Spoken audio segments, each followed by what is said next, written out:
The saddest people often sound the calmest.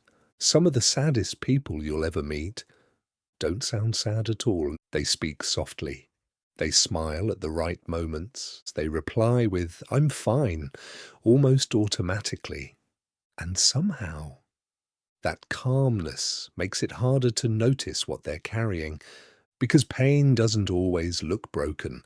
Sometimes it looks controlled, sometimes it looks quiet, and sometimes the people who sound the calmest are the ones fighting the loudest battles inside their own minds. There's a certain type of person who learns very early that emotions should stay hidden.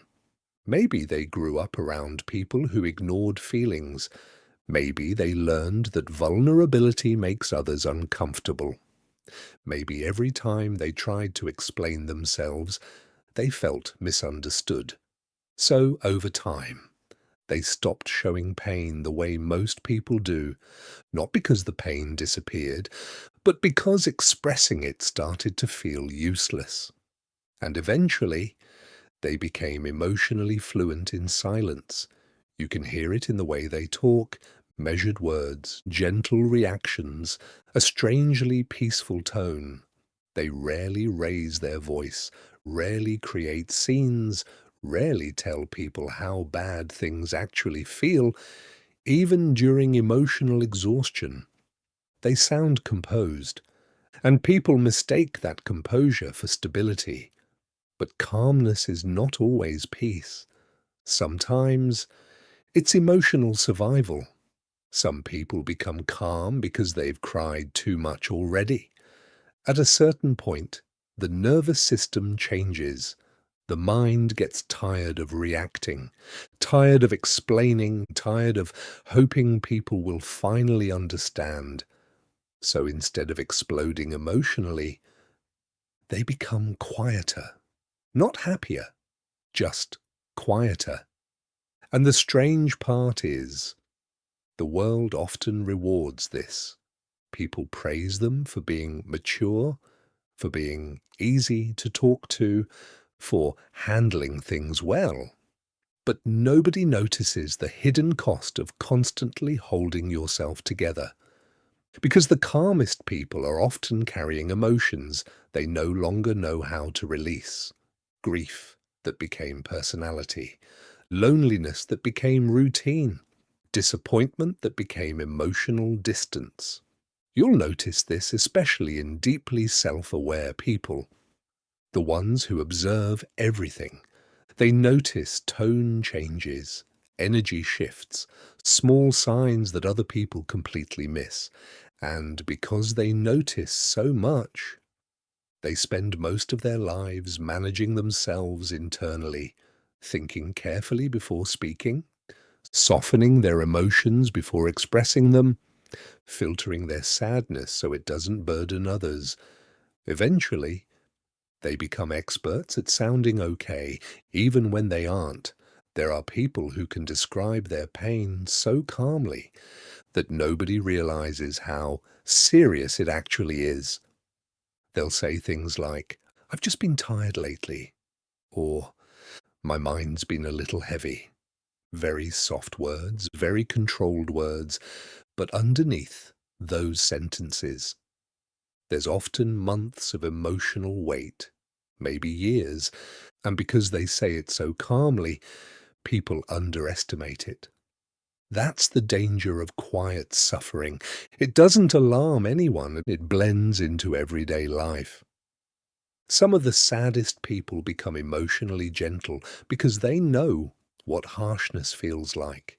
They know what abandonment feels like, what emotional neglect feels like, what it feels like to open up and regret it afterward. So they become careful with other people's emotions, careful with their tone, careful with their presence. They don't want others to feel what they felt, even while secretly carrying it themselves. And sometimes their calmness is actually exhaustion, not peace. Exhaustion. Because reacting takes energy. Explaining yourself takes energy. Arguing takes energy. Crying takes energy. And emotionally tired people often don't have that energy anymore, so they become quieter instead, softer, almost emotionally invisible. You'll see them sitting in conversations, listening more than speaking, not because they have nothing to say, but because their inner world has become too complicated to translate. Some feelings are difficult to explain once they become chronic. How do you explain emotional numbness to someone who only understands visible sadness? How do you explain feeling disconnected from your own life while still functioning normally every day? Most people can't, so they stop trying. And over time, this creates a strange loneliness, because when nobody sees your pain, you start feeling emotionally absent from your own relationships. People think they know you, but they only know the calm version, the edited version, the emotionally manageable version.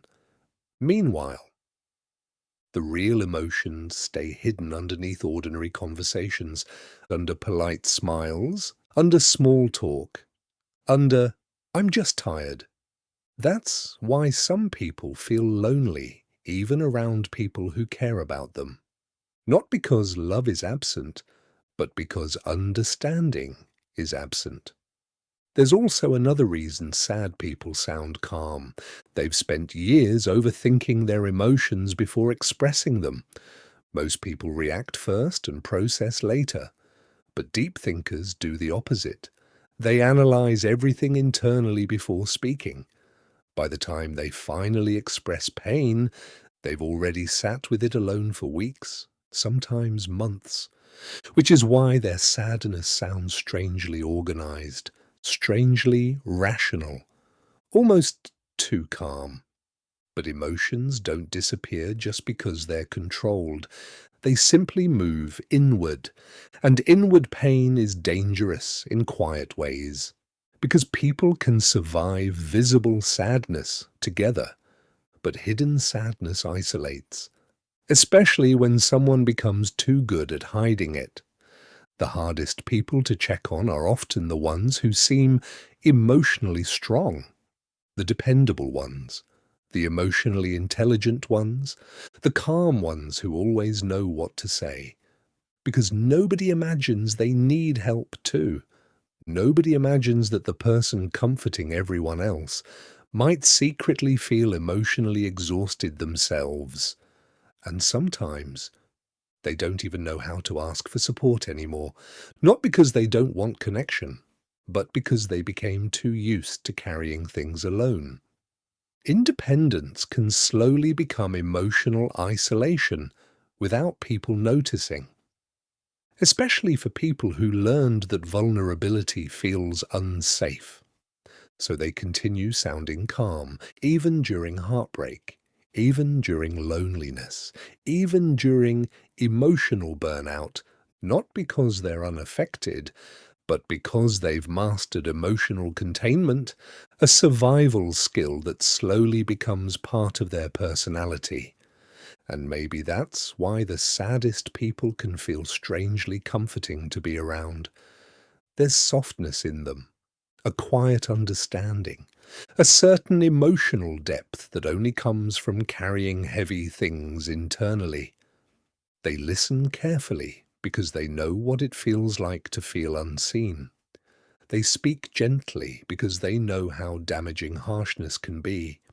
And sometimes their calm voice is the only evidence of how much pain they've survived. But the truth is, people were never meant to carry everything alone in silence. Even the strongest minds get tired. Even emotionally intelligent people need understanding. Even calm people need someone who notices when the silence becomes too heavy.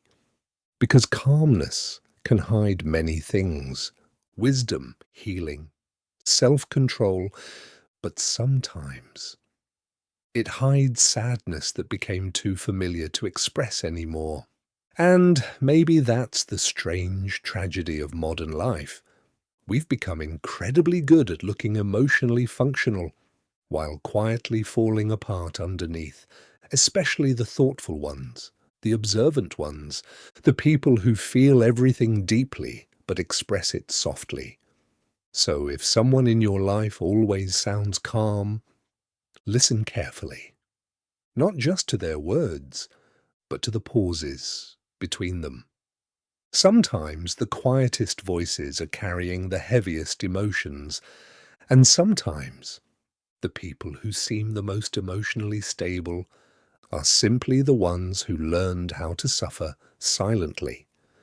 Because the saddest people often don't cry loudly.